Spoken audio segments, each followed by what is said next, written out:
How's it going, everybody? We're back for another edition of All In, where I'll pick a rock artist, I'll listen to the entire discography, and give my thoughts on it. And the rules go like this. The band in question must have 5 or more original studio albums. Cover albums can count. Generally, I don't talk about live or acoustic albums unless the tracks are original in that form. So, here we go. And as I said in the last video, we're sort of continuing on the same time period here. So, this week we present Deftones. That's right.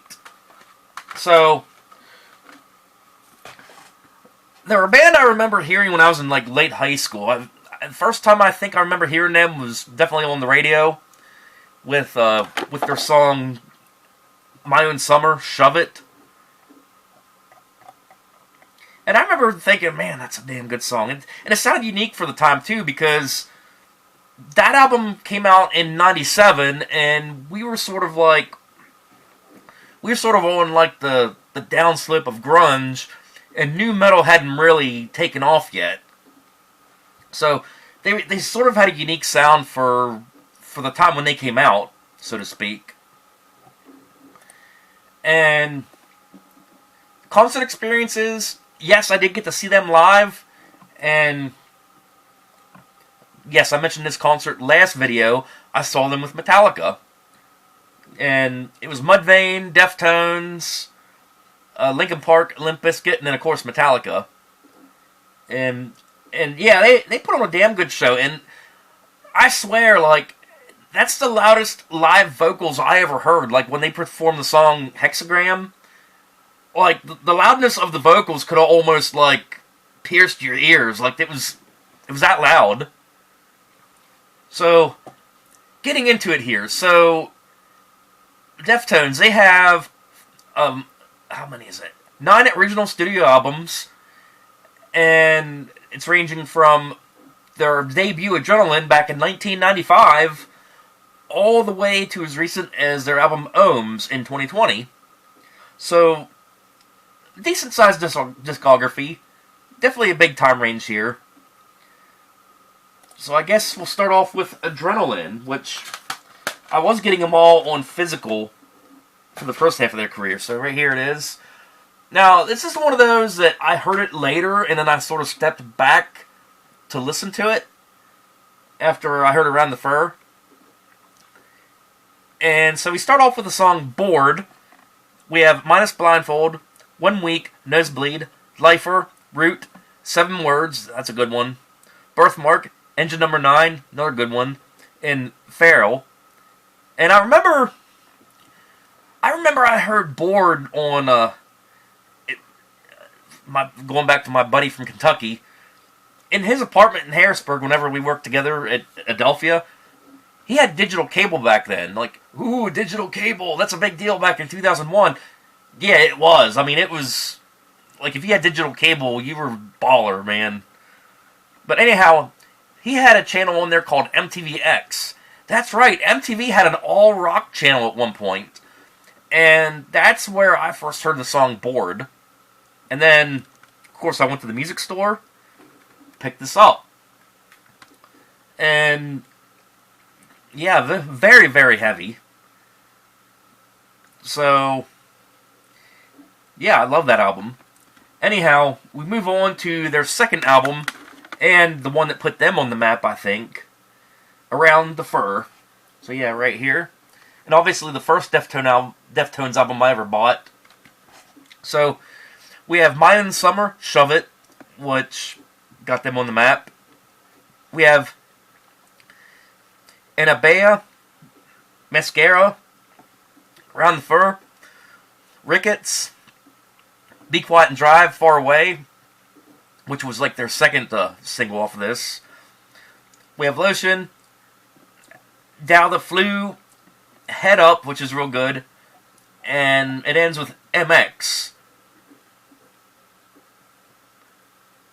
And of course, you have a hidden track called Bong Hit and Domain.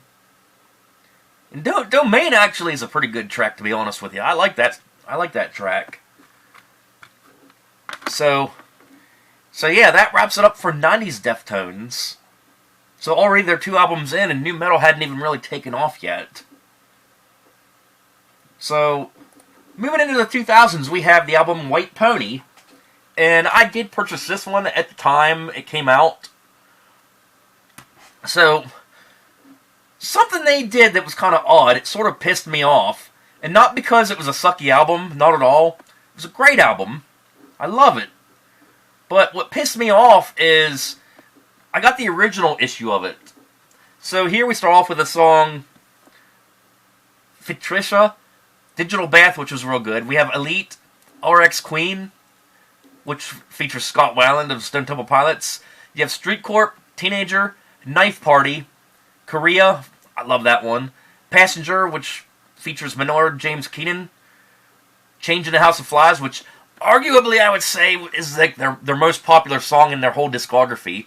I love it, very popular. And then we end it with Pink Maggot.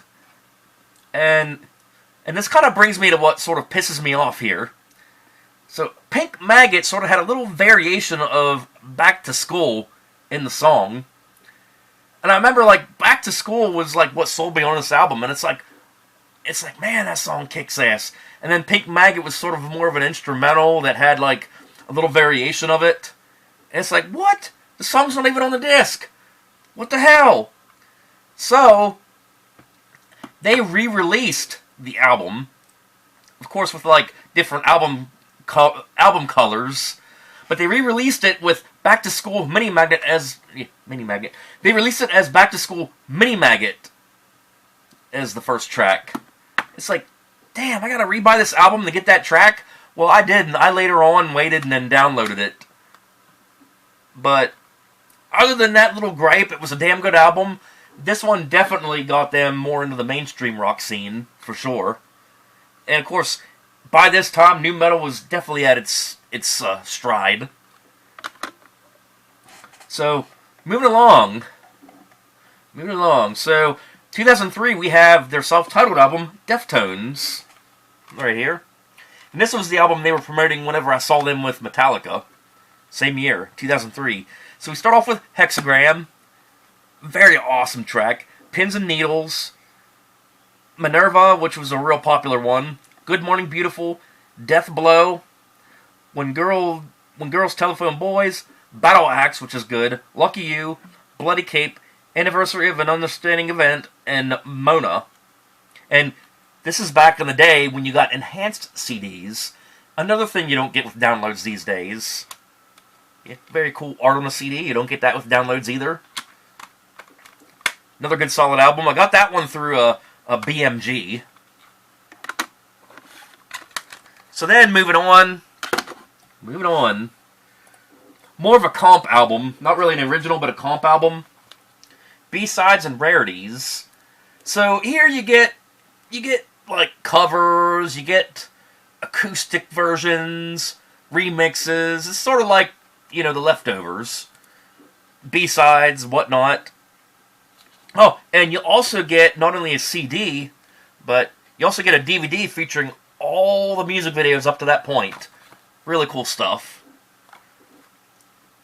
So here we have on the CD, we have Savory, Wax and Wine. And then you get an acoustic version of Change in the House of Flies. Going back to Savory, that's a Jawbox cover. And then, Wax and Wine is a Chuckatoo Twins cover. Change in the House of Flies. And then they did a cover of Simple Man by Leonard Skinner. You got Sinatra, which was a Helmet cover. No Ordinary Love, which was Slade. And then they did the Idiot version of Teenager. You got the Chainsaw, I'll Punch and Throw Rocks at You. You got Black Moon, featuring Be Real and Cypress Hill. And then we have If Only We Could Sleep, which was The Cure. And then Please, Please, Please Let the Morrissey, Johnny Get What I Want, that's The Smiths. We got Digital Bath, the acoustic version. The Chauffeur, Duran Duran cover. And then you get an acoustic version of Be Quiet and Drive Far Away. And if you're like a hardcore Deftones fan, especially at that time, this is definitely an essential for sure. So then, the DVD side of it, with the videos. Yes, music videos. 7 Words, Bored, My Own Summer Shove It, Be Quiet and Drive Far Away, Changing the House of Flies, Back to School Mini Maggot, Digital Bath, Minerva, Hexagram, Bloody Cape, Engine Number 9, and Root. So it's like a greatest hits in music video form. That's cool. I love that. So now that we're past that, we'll move on to 2006, Saturday Night Wrist. Right here. This is where you started to not hear them on mainstream rock radio as much. I started hearing them more on Sirius at this point. So here we start off with Hole in the Earth, real good track, love it.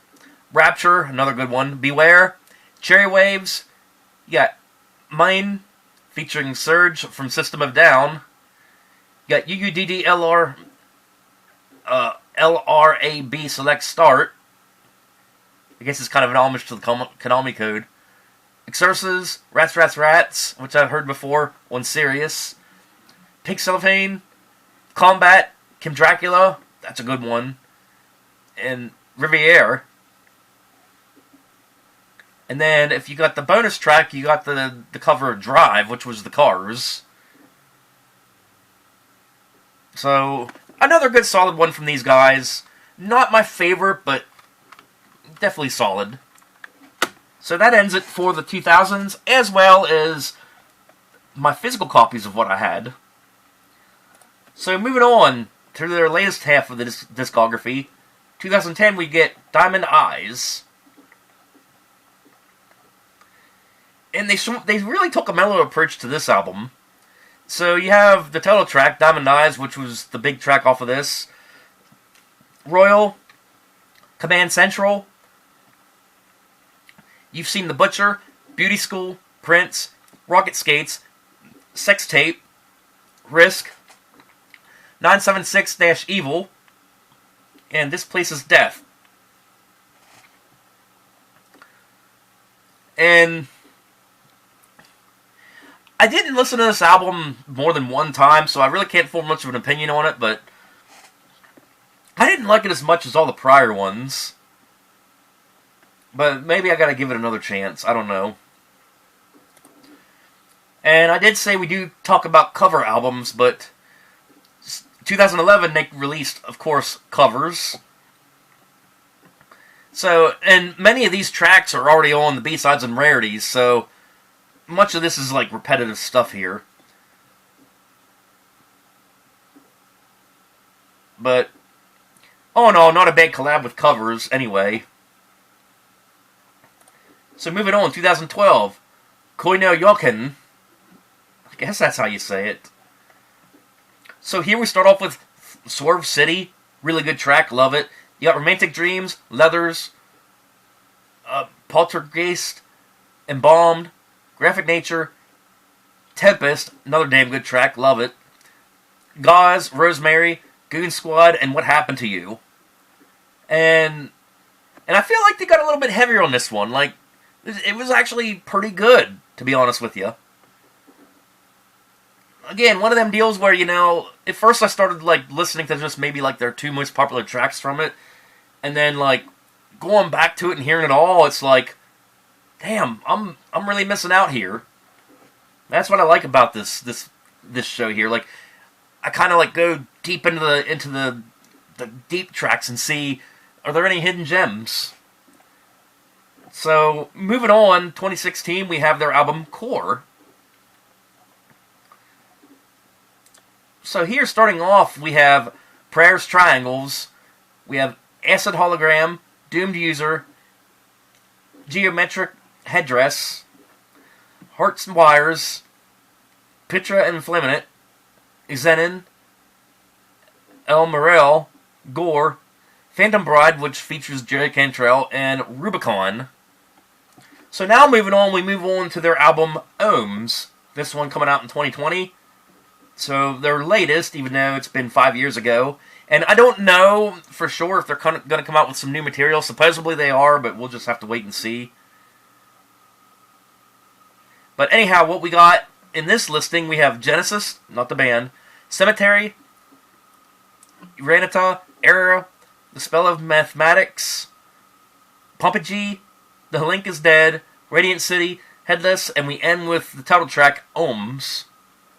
And here again, like all the other later ones, maybe I gotta give it a few more listens to really appreciate it. But not really my favorite so far, especially in this half of the run. But anyhow, so ratings. How do I rate this?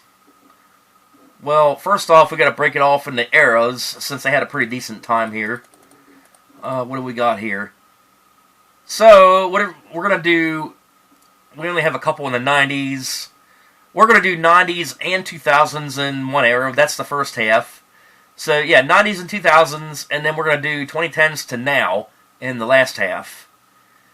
And in the first half is where I was really into them, like, hands down, my favorite era of Deftones.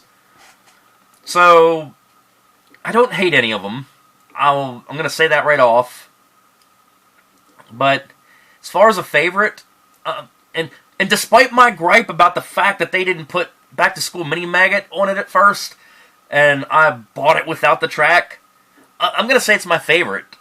I love every track on it, you know, kind of like right in the prime, you know. And Round the Fur, definitely a close second. You know, more for nostalgia purposes, I guess. My least favorite in that era? Probably Saturday Night Wrist. But, again, didn't hate it. Now, for 2010s to now, I'm going to say my favorite is Koi no Yokin. That one surprised me, as far as, like, am I going to like it or not. And as far as my least favorite, I don't know, probably Gore. You know, Ohms was meh also. Maybe I just got to give those 4 albums more of a chance, but yeah, that's kind of my take on the whole discography of Deftones. And it will be interesting to see what they come out with if they decide to release any new material here in the next year or two. But yeah, I hope you guys enjoyed this video featuring this all-in featuring Deftones. So, sort of continuing on with the early 2000s theme, guess who it is next? We'll see you next time. And we're back. And yeah, we're not done yet. That's what she said. But seriously, a little behind the scenes here. If you watched the earlier part of this video on Deftones, I recorded that like all the way back in April of this year. Now as I'm taping this, it's July, so reason I came back is they do have a new album coming out in another month. It's going to drop on August 22nd. It's called Private Music. And they did release the first single called My Mind is a Mountain.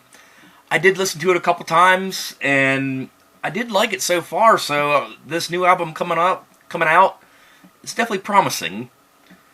So yeah, they're going to have, on top of the single here, 10 more all-new tracks coming out, so looking forward to it. So at the end of the year, I am going to do an All In update and review, like from any band that we did on All In this whole past series.